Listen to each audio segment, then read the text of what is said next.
রাজনৈতিক দলগুলোর মধ্যে শুধু ক্ষোভ নয়, সরকারের কর্তা ব্যক্তিদের মধ্যেও ক্ষোভ আছে, উপদেষ্টাদের মধ্যেও ক্ষোভ আছে। তারাও একে অপরের বিরুদ্ধে বিষোদ্গার করার জন্য, একে অপরের বিরুদ্ধে রাগ হওয়ার জন্য, একে অপরের উপর যাকে বলা হয় উনি যেটা সহিংসতা দেখানোর জন্য তারাও কিন্তু উন্মুখ হয়ে আছে। রাজনৈতিক দলগুলোর মধ্যে যারা ক্ষমতায় যাবে, এই মুহূর্তে যারা ক্ষমতায় প্রত্যাশী, তাদের মধ্যে একটা ক্ষোভ কাজ করছে। ছোট বড় রাজনৈতিক দলের মধ্যে একটা মনস্তাত্ত্বিক যাকে বলা হয় দূরত্ব কাজ করছে, বিক্ষোভ কাজ করছে। এবং এটার পেছনে মূলত যারা এখন এই মুহূর্তে রাষ্ট্র ক্ষমতায় আছে তাদের অনভিজ্ঞতাই যাকে বলা হয় দায়ী। গেঞ্জি মানে যে রাজনৈতিক দলের আসলে যোগ্যতা টু বি গেঞ্জি হওয়ার, তাকে কোট বানাইয়া ঘুরানো হচ্ছে। যার মোজা হওয়ার দায়িত্ব তাকে টুপি বানায় দেওয়া হচ্ছে।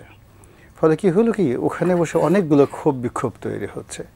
বাংলাদেশের প্রেক্ষাপটে জামায়াত ইসলামের আমির, ঠিক আছে, জামায়াত ইসলাম আমিরের সঙ্গে সালাউদ্দিন সাহেবের একটা বৈঠক হতে পারে, কিন্তু তার সঙ্গে একেবারে তাসনিম যারা বা এনসিপির একেবারে তরুণ প্রজন্মের যারা আক্তার যারা আছেন তাদের সঙ্গে একত্রে বসিয়ে তিনটা পার্টিকে একই পাল্লায় ওজন করাটা আসলে বাংলাদেশের রাজনীতির সংস্কৃতিতে কখনোই ঘটেনি।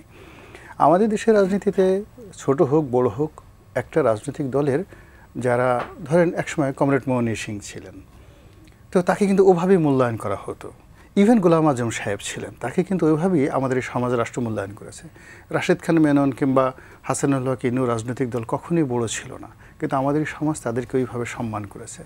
একটা সময় সুরঞ্জিত সেনগুপ্ত, সালাউদ্দিন কাদের চৌধুরী তারা যখন আওয়ামী লীগ যোগদান করেননি বা বিএনপিতে যোগদান করেননি, তাদের ছোট রাজনৈতিক দল ছিল, কিন্তু আমাদের এই সমাজ ব্যক্তিকে ওইভাবে মূল্যায়ন করেছে। কিন্তু এবার কি হলো, এবার হলো যে আমাদের রাজনৈতিক যে চিন্তা চেতনা, সমস্ত চিন্তা চেতনার উপর যেন বজ্রপাত হয়েছে এবং সমস্ত বজ্রপাতে সব কিছু রিসেট হয়ে গেছে।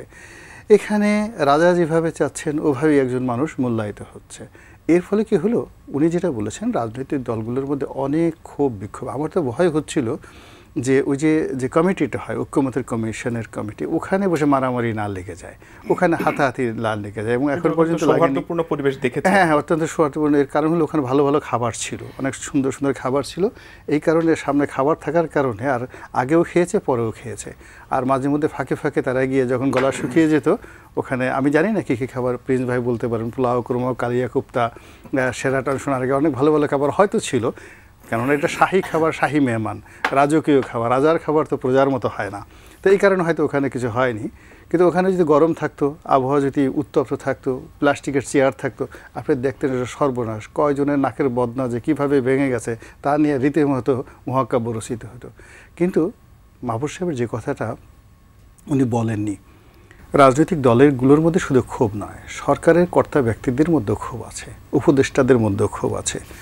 তারাও একে অপরের বিরুদ্ধে বিষোদ্গার করার জন্য, একে অপরের বিরুদ্ধে রাগ হওয়ার জন্য, একে অপরের উপর যাকে বলা হয় উনি যেটা সহিংসতা দেখানোর জন্য তারাও কিন্তু উন্মুখ হয়ে আছে। তো কাজেই অ্যাজ এ হোল এই যে গত 14টি মাসে আমাদের যে বিবর্তনটা হলো, এই বিবর্তনটা হওয়ার কথা ছিল না। আমরা শেখ হাসিনার বিরুদ্ধে যারা লড়াই করেছি, সংগ্রাম করেছি, আমাদের সবারই সুদীর্ঘকালের একটা যাকে বলা হয় ধারাবাহিকতা আছে। কেউ মামলা, কেউ মোকদ্দমা, কারো ব্যবসা বাণিজ্য থেকে শুরু করে অনেক কিছু, জীবনের স্বর্ণালীর সময় চলে গেছে। তো স্বর্ণালীর সময় চলে যাওয়ার পর আমরা সেই রাজনীতির আকাশে বিরাট একটা সম্ভাবনাময় চাঁদ দেখতে চেয়েছিলাম।